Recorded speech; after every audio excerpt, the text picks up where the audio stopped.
त्याची चर्चा सगळ्या महाराष्ट्राने पाहिली आणि आता अशाच एका नेत्याचं पुस्तक गेल्या येत्या 2-3 महिन्यात येत आहे. त्या पुस्तकामध्ये भाजप, काँग्रेस आणि त्यांना आलेले राजकारणातले अनुभव, राजकारणातला परिवारवाद यावर अनेक मोठे गौप्यस्फोट असणार आहेत. तेच काँग्रेसचे ज्येष्ठ नेते उत्तमसिंग पवार माझ्यासोबत आहेत. काका, महाराष्ट्र टाइम मध्ये स्वागत आहे तुमचं. राजकारणाचं पुस्तक येणार म्हटलं, वाद त्यामध्ये असतील हे काही नवीन सांगायला नको. आनंद देशमुखांचं पुस्तक पाहिलं, संजय राऊतांचं पुस्तक पाहिलं, काकांच्या पुस्तकात नक्की काय असणार? माझ्या पुस्तकात राजकारणाची कटू स्थिती ज्यातली आहे, जी वाचायला, ऐकायला आणि समजून घ्यायला अवघड जाईल, की राजकारणाने निच्चांक पातळी किती गाठावी याच्या सगळ्या मर्यादेच्या पलीकडे आज राजकारण गेलेलं आहे. राजकारण कधी काळी स्वातंत्र्यानंतर याला की आम्ही एक स्वर्गासारखं म्हणायचो. आता स्वर्गाचा नर्क कसा झाला 75 वर्षात, आणि ह्या नरकाच्या माध्यमातून आमच्या भारतीयांची काय परिस्थिती झाली आहे याची खरी परिस्थिती माझ्या पुस्तकातून बाहेर येईल. त्यात मस्त सगळ्या पक्षांविषयी, मी स्वतः जनता दलात होतो, विद्यार्थी दशेपासून मी जनता दलात काम केलंय. जनता दलाचे 2 पंतप्रधान मी पर्सनली ओळखत होतो, चंद्रशेखर असतील, व्ही.पी. सिंग असतील.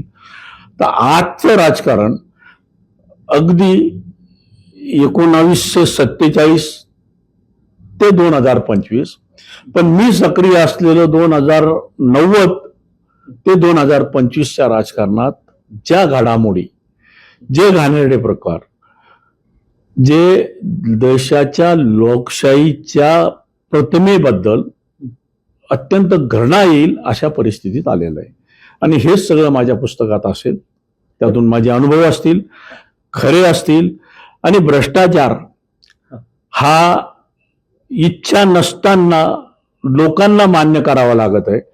भ्रष्टाचाराचे फायदे हे पुढारी आणि अधिकाऱ्यांना, काही % लोकांना आहे, पण भ्रष्टाचारासाठी भरडल्या जाणारी जनता जास्त आहे. आणि त्या माध्यमातून राजकारण कसं मोठं झालं, कसे चुकीचे राजकारणी आले, आणि पक्षांमध्ये काय काय चालतं. पक्ष हे पक्षापेक्षा राष्ट्र मोठं आहे फक्त म्हणतात, पण मी अनुभवातून सांगतो, यांना राष्ट्रापेक्षा पक्ष आणि आपलं स्वतःचं महत्व मोठं असतं, असं माझ्या पुस्तकात उदाहरण असं येईल. तुम्ही भाजपचे 2 वेळेस खासदार राहिलेले आहेत. आत्ताही तुम्ही भारतीय जनता पक्षाची परिस्थिती तुम्ही पाहतायत. बहुमत त्यांना देशामध्ये आहे. तुम्ही असतानाची भाजप आणि आत्ताची भाजप, काय फरक काय वाटतो? आताचा भाजप आणि तेव्हाच्या भाजप जमीन आसमानचा फरक आहे. तेव्हाचा भाजप हा घाबरलेला भाजप होता, पण घाबरलेला भाजप असताना तो भाजप विरोधी पक्षाची मदत घेऊन कुठेतरी पुढे जाता येतं का? आणि आता स्वबळावरचा भाजप मी पाहतोय. हे मी सिद्ध करायचं तर गरज नाही, मोदींनी सिद्ध करून दिलं की 2 वेळेस बहुमतापेक्षा वर ते गेलेत. 272चं बहुमत असताना त्यांनी. माझा प्रश्न नीतिमत्तेबद्दल होता. नीतिमत्ता आणि राजकारण हे जे 2 विरुद्ध टोक आहे. आता नीतिमत्ता राजकारणी काही नीतिवान आहेत. आता योगी सारखी माणसं आहेत राजकारणात, त्यांचा आम्हाला आदरच आहे. पंतप्रधानाविषयी सुद्धा आदर आहे, पण त्याचे आदर न ठेवणारा विरोधी पक्षही आहे. आणि विरोधी पक्षात तरी नीतिवान लोक आहेत का, याचंही आता मूल्यांकन करण्याची वेळ आलेली आहे. तर विरोधी पक्ष हा देशाच्या हितासाठी आणि देशाला, म्हणजे त्यांना घाबरणारं सरकार असं असावं. पण आजच्या विरोधी पक्षाला कुणीच घाबरत नाही.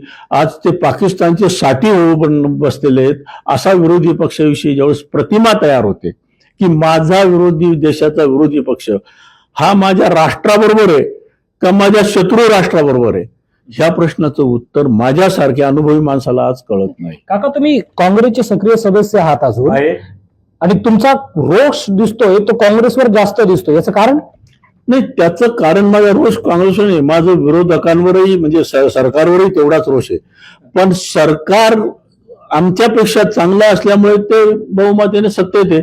आणि बहुमत असताना सत्तारांनी ते काही नीतिमत्ताचे पाहतात. जसं मला एक आवडलं की पहिलगाम झाल्यानंतर बदला घेण्यासाठी फार वेळ लावला नाही सिंदूरने. सिंदूर ऑपरेशन हे एका महिन्याभराच्या आत त्यांनी सगळं प्लॅन करून केलं. 26 आकड्याचं आम्ही काय केलं? 92-93च्या बॉम्बस्फोटांचं आम्ही काय केलंय? कुठे आहे तो दाऊद? आज किमान आमच्या संरक्षण मंत्र्यांनी पाकिस्तानला उघड धमकी दिली की असद मसूर आणि लखवीचे सगळे अधिकारी आमच्या ताब्यात द्या, हफीज सईद सारखे. हे बोलण्याची हिंमत केली या अधिकाने. पाक व्याप्त काश्मीर मिळेल केव्हा माहिती नाही. हे किती प्रयत्न करतील मला कल्पना नाही, परमेश्वरालाच माहीत. पण त्याविषयी बोलून आम्ही एक भावना दाखवली लोकांच्या मनात, त्या पाक व्याप्त काश्मीर नाही, त्या काश्मीर आमचंच आहे. झालेल्या चुका सुधारणं हे सरकारचं कामच असतं. पण मागच्यांनी चुका केल्या म्हणून त्यांना दोष देणं हे सरकारचं काम नसतं. हे बीजेपीचं चुकतं. आता ठीक आहे, नेहरू इज नो मोर. नेहरूंकडून चुका झाल्या असतील त्या परिस्थितीनुसार वेळेनुसार निर्णय घ्यावे लागतात. तशा इंदिरा गांधी तर मी सगळ्यात ग्रेट मानतो त्यांना. इंदिरा गांधी ह्या मोदीपेक्षा ग्रेट होत्या हे इतिहासाने सिद्ध करून दिले. त्यांनी पाकिस्तानची 2 तुकडे करून दाखवले.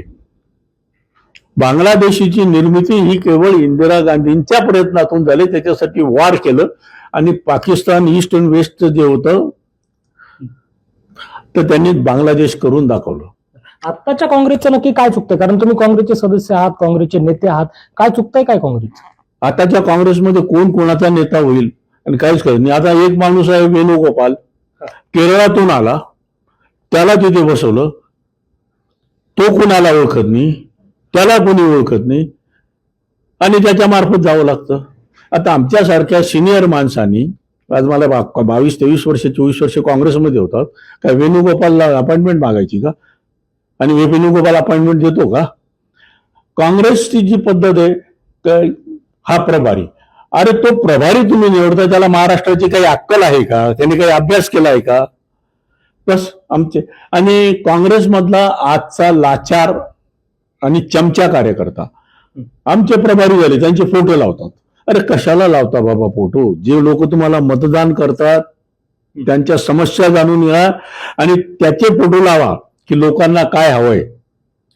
ह्या असल्या परराज्यातल्या प्रभारी येऊन काँग्रेसला मार्गदर्शन करणारे नालायक लोक आम्हाला नकोय. बरोबर काका, हे सगळं बरोबर आहे. जसं तुम्ही सांगितलं, ज्येष्ठ नेते आहात. काल राहुल गांधींनी भाषणात एक गोष्ट सांगितली 3 घोड्यांची. त्यामधला एक वरातीमध्ये नाचणारा घोडा होता, दुसरा रेसमध्ये पळणारा घोडा आणि तिसरा लंगडा घोडा. आता रेसमधला रेसमध्ये पाठवायचा आहे, वरातीतला वरातीत पाठवायचा आहे आणि लंगडा घोड्याला रिटायर करायचं. पहिली गोष्ट तर मग त्यांनी आधी लंगडा घोडा म्हणलं तर आमच्या काँग्रेसचे नॅशनल प्रेसिडेंट जे ते लंगडेच आहेत म्हणतात, त्यांना हात धरूनच चालावं लागतं. त्यांना ते रिटायर करणार का? हा घोडा कोणता लंगडा आहे, कोणता वरातीतला आहे, कोणता रेसचा आहे हे ठरवायचं कुणी?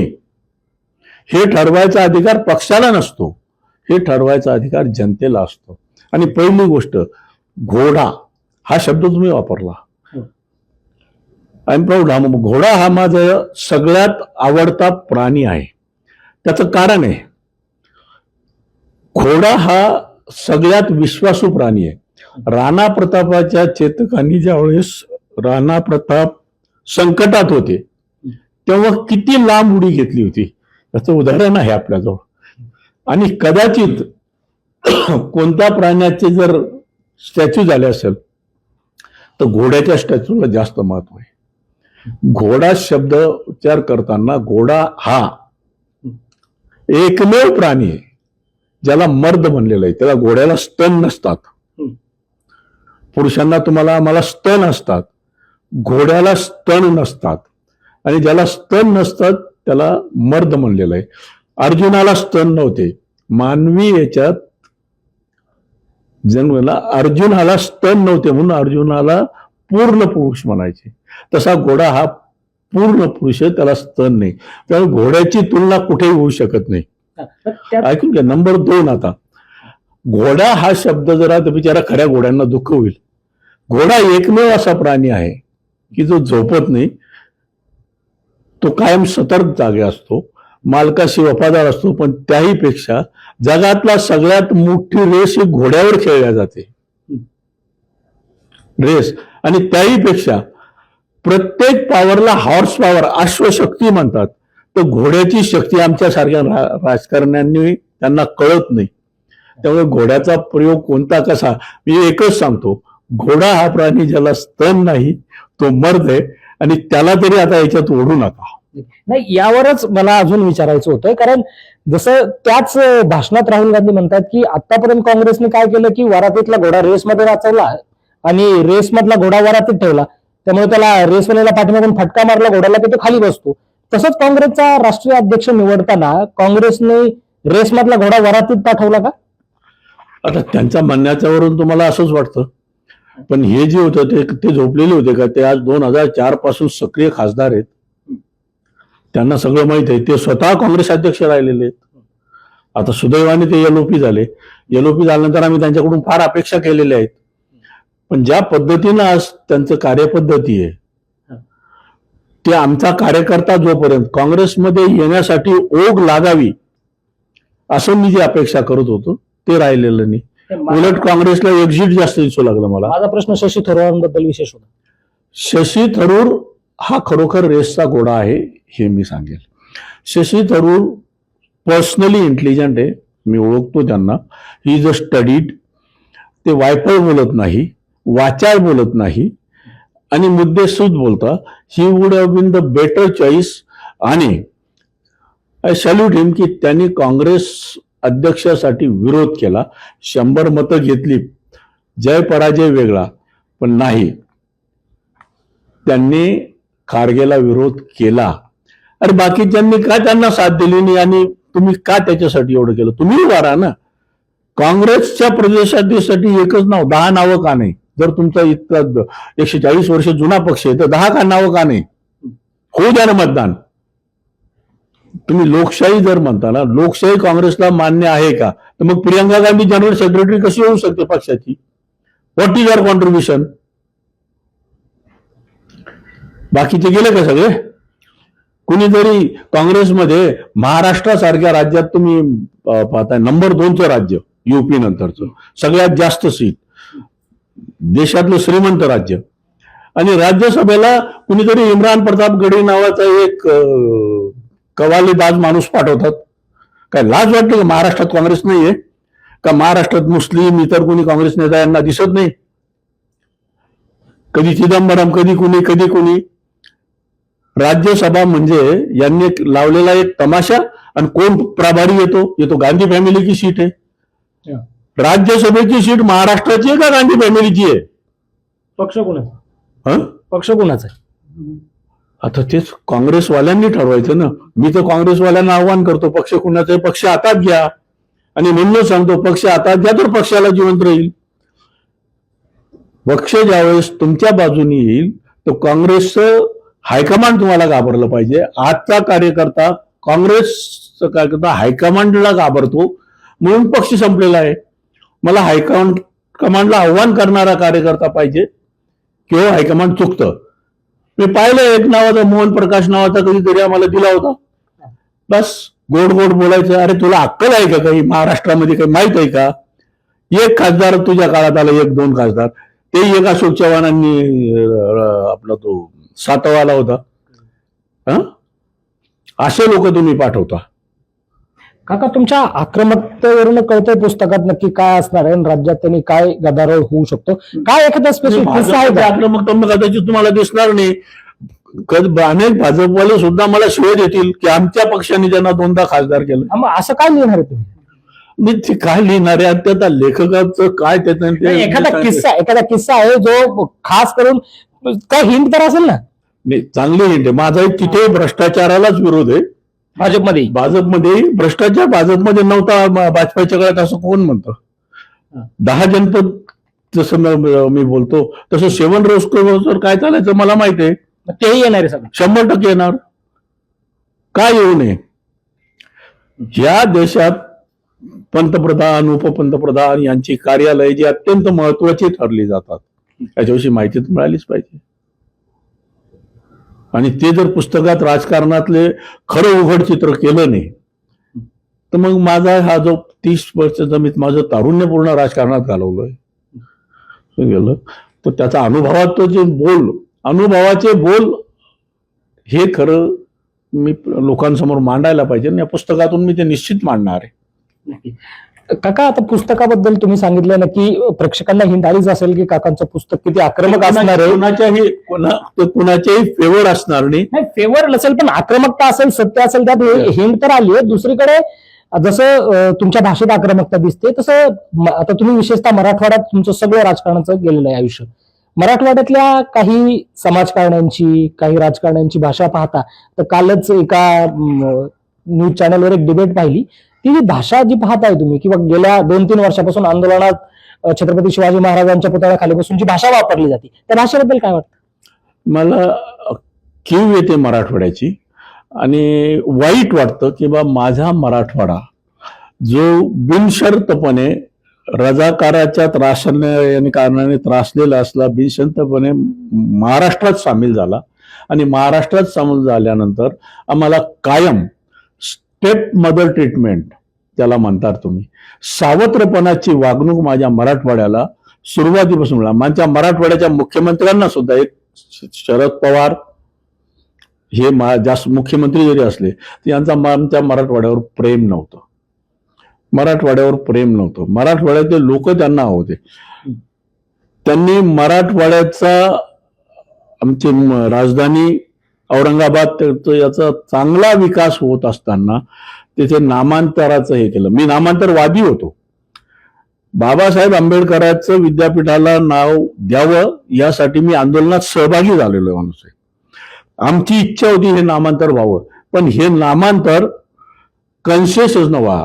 समाजाला बाबासाहेबांचं महत्व कळून ते किती मोठे आहेत आणि ते करावं ह्या मताचा आम्ही होतो. पण त्याच्या आत त्यांनी त्यांचं मुख्यमंत्रीपद आलं आणि मी कुठेतरी पुरोगामी हे दाखवून मराठवाड्यामध्ये लोकांना जेलमध्ये टाकून नामांतर केलं. ते नामांतर झालंच असतं, आम्ही करणारच होतो आणि आम्हाला ते करायचंच होतं. पण ज्या पद्धतीनं ते झालं त्याला मी विरोध होता. नामांतराला विरोध नव्हता, नामांतरवादी कट्टर होतो. पण त्या नामांतराला जे गालबोट लागलं ते गृह खात्याला त्यात इन्व्हॉल्व्ह केलं आणि ते गालबोट मला व्यक्तिशः दुःख देऊन गेलं म्हणून मी शरद पवारांवर नाराज आहे. कधीपर्यंत पुस्तक तुमचं सगळं येणार? माझं पुस्तक ह्याच वर्षात येईल एवढं सांगेल. ह्याच वर्षात.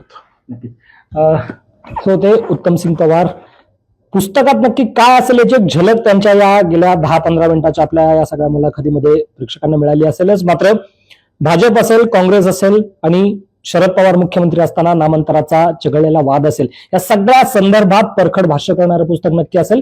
त्यामुळे राजकारणांच्या पुस्तकामुळे महाराष्ट्रात वाद होतात. या पुस्तकानंतर काय नक्की महाराष्ट्राच्या राजकारणात भूकंप होतोय, गदारोळ होतोय किंवा पाठीमागच्या संदर्भानुसार पुन्हा एकदा नव्याने शेळ्याकडीला ऊत आणला जातोय हे पाहणं खऱ्या अर्थाने महत्वाचं असणार आहे. तो तिथंच थांबूयात. अभिजित दराडे, महाराष्ट्र ऑनलाईन, पुणे.